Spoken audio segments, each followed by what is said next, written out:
समाचार में अपने के स्वागत है। वंदना शुरू करी से अभी तक के प्रमुख समाचार से।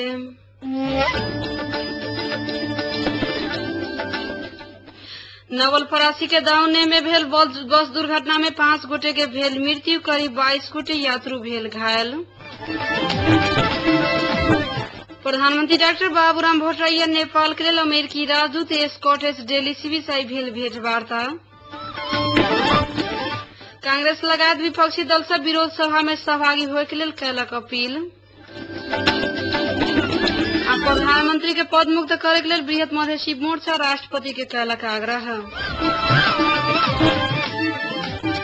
अब समाचार विस्तार से। मलंगवा नवलपुर सड़क खंड के सहायक मार्ग में उड़े वाला गर्दा के कारण स्थानीय बासिंदा मरका में पड़ल है। जितना सड़क में सार्वजनिक यातायात भारत ले जाए वाला क्षमता से बेसी बोकले गिट्टी के ट्रक से उड़े वाला गर्दा के कारण सड़क आसपास में बसोबास करे वाला मार्ग में आवत जावत करे वाला यात्रु सब समस्या में पड़ल है। समस्या में पड़ल स्थानीय बासिंदा यात्रु सब सड़क में पानी छीट के ट्रक चलावे के मांग कैले है। कुछ दिन पहले मात्र स्थानीय बासिंदा सब विरोध में सेहो उतरल है। वही समय में सड़क में पानी छीट के ट्रक चलावे के सहमति भेला पर भी उक्त समझौता कार्यान्वयन न भेला से स्थानीय बासिंदा फिर आक्रोशित होइत गेल है।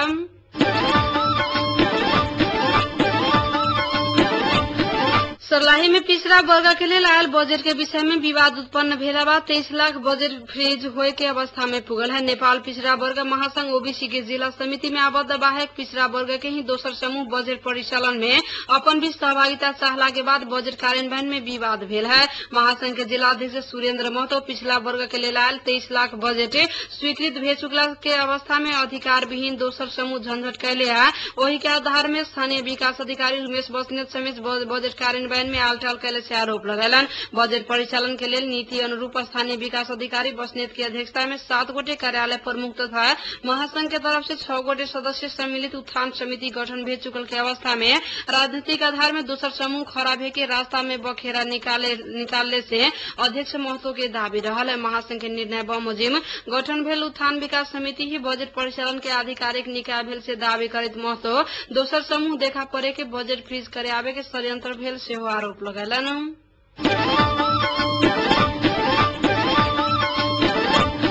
सर्लाही सदरमुकाम मलंगवा में भी भारतीय रुपया के अवैध कारोबार व्यापक रूप में बढ़ल है। नेपाल बैंक लिमिटेड शाखा कार्यालय के 60 काउंटर बंद भेला के बाद भारतीय रुपया के अवैध कारोबार बढ़ल है। अवैध कारोबार बढ़े लगला बाद आम सर्वसाधारण सब मार में पड़ल है। नेपाली रुपया से भारतीय रुपया 60 कला पर 100 में 5 रुपया से लेके 7 रुपया लेके कारोबार कैले से देखल जा सके।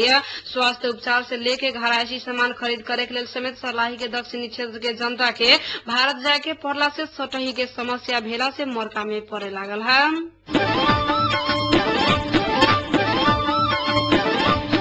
नवलपरासी के दाउन्ने में भेल बस दुर्घटना में 5 गोटे की मृत्यु भेल तो करीब 22 गोटे यात्रु घायल भेल है। पूर्व से पश्चिम तरफ जा रहा लू 14094 नंबर के यात्रु वाहक बस नवलपरासी के दाउन्ने के एस मोड़ में दुर्घटनाग्रस्त भेल है। रूपनदेही के मैनैया के किसान सबके लेके भ्रमण में जाके लौटल बस दुर्घटना में पड़ल है। घायल में से अधिकांश के अवस्था गंभीर रहल से इलाका प्रहरी कार्यालय बर्दघाट जनौले है।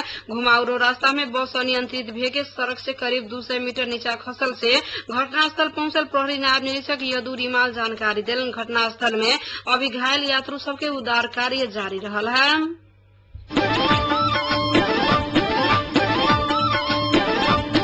प्रधानमंत्री डॉक्टर बाबूराम भट्टराई नेपाल के लिए अमेरिकी राजदूत स्कॉट डेलिसी आई प्रधानमंत्री कार्यालय सिंह दरबार में भेंटवार्ता भेल है। भेंट के क्रम में राजदूत डेलिसी वर्तमान समसामयिक राजनीतिक अवस्था के बारे में जिज्ञासा रख लेलन। भेंट में प्रधानमंत्री डॉक्टर भट्टराई संविधान निर्माण प्रक्रिया टूटे के दुखद और दुर्भाग्यपूर्ण रहल से बतौले। उ पहचान सहित के संघीय राज्य स्थापना के विषय में ही 2 प्रकार के दृष्टिकोण के अंतर के कारण ही संविधान बने न सकल से बतौलन।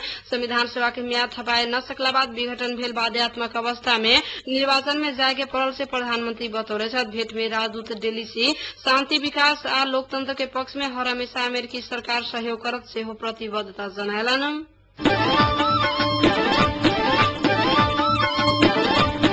एकीकृत नेकपा माओवादी के अध्यक्ष पुष्पकमल दाहाल प्रचण्ड नर्वे के अंतर्राष्ट्रीय विकास मंत्री हेकी हेलमास बीच आई भेंटवार्ता भेल है। अध्यक्ष दाहाल के निवास लाजिमपाट में भेल भेंट में संविधान सभा से संविधान कथिला बने न सकला, नेपाल के आब के राजनीतिक दिशा केहन होय के पड़ल से विषय में जिज्ञासा रखलन से अध्यक्ष दाहाल के सहयोगी शिव खकुरेल जानकारी देलन। संविधान सभा से संविधान बने न सके के पछाड़ी राजनीतिक दल सब के बीच में सहमति हो न सके के प्रमुख कारण रहल से चर्चा करैत अध्यक्ष दाहाल संहिता के विषय में दल सब मत एकता होय न सकला पर परिस्थिति जटिल बनल सेहो जिकिर कैले रहलन।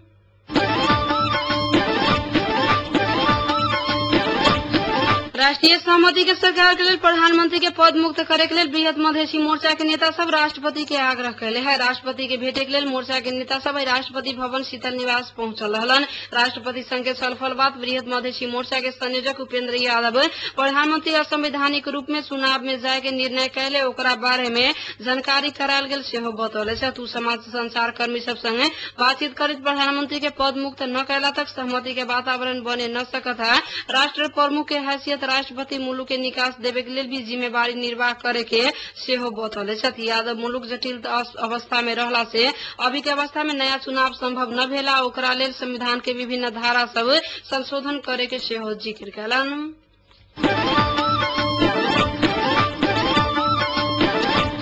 लागू पदार्थ रहित स्वस्थ समुदाय का लागि विश्वव्यापी अभियान से नारा के साथ लागू औषध दुरुपयोग तथा ओसार पोसार विरुद्ध के अंतर्राष्ट्रीय दिवस हफ्ता व्यापी रूप में मनायल जाए के भेल है। आगामी असार 6 से 12 गते तक सप्ताह व्यापी रूप में दिवस मनावे लागल गेल से गृह मंत्रालय जानकारी दिले है।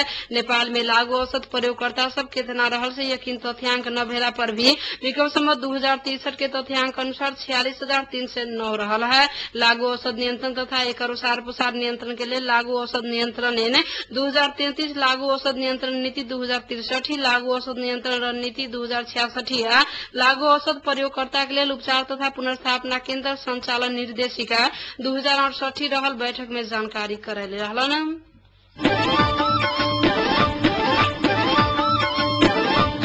कांग्रेस लगायत विपक्षी दल सब शुक्रवार होय वाला विरोध सभा में सहभागी होय के लिए अपील कैले है। बैसल संयुक्त बैठक बाद जारी विज्ञप्ति में माओवादी सत्ता कब्जा करे के लिए उद्यत रहल से उल्लेख कल गेल है। माओवादी अभिष्ट के विरुद्ध में शांति या लोकतंत्र के पक्ष में दृढ़ता पूर्वक खड़ा होय के लिए समेत आग्रह कैले है।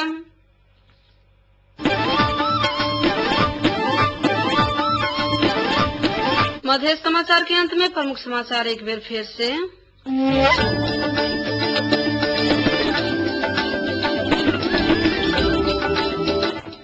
नवलपरासी के दाउन्ने में भेल बस दुर्घटना में 5 गोटे के भेल मृत्यु, करीब 22 गोटे यात्रु भेल घायल। प्रधानमंत्री डॉक्टर बाबूराम भट्टराई नेपाल के लिए अमेरिकी राजदूत स्कॉट डेलिसी बीच आई भेल भेंटवार्ता। कांग्रेस लगायत विपक्षी दल सब विरोध सभा में सहभागी होय के लेल कयलक अपील। अब प्रधानमंत्री के पद मुक्त करे के लिए बृहत मधेसी मोर्चा राष्ट्रपति के कयलक आग्रह। अही के संग 6 बजे के मधेश समाचार आइटम समाप्त हुई। हम वंदना के दिया जाए के आगे सुनते रहो रेडियो मधेश 89.3 मेगाहर्ट्ज। नमस्कार।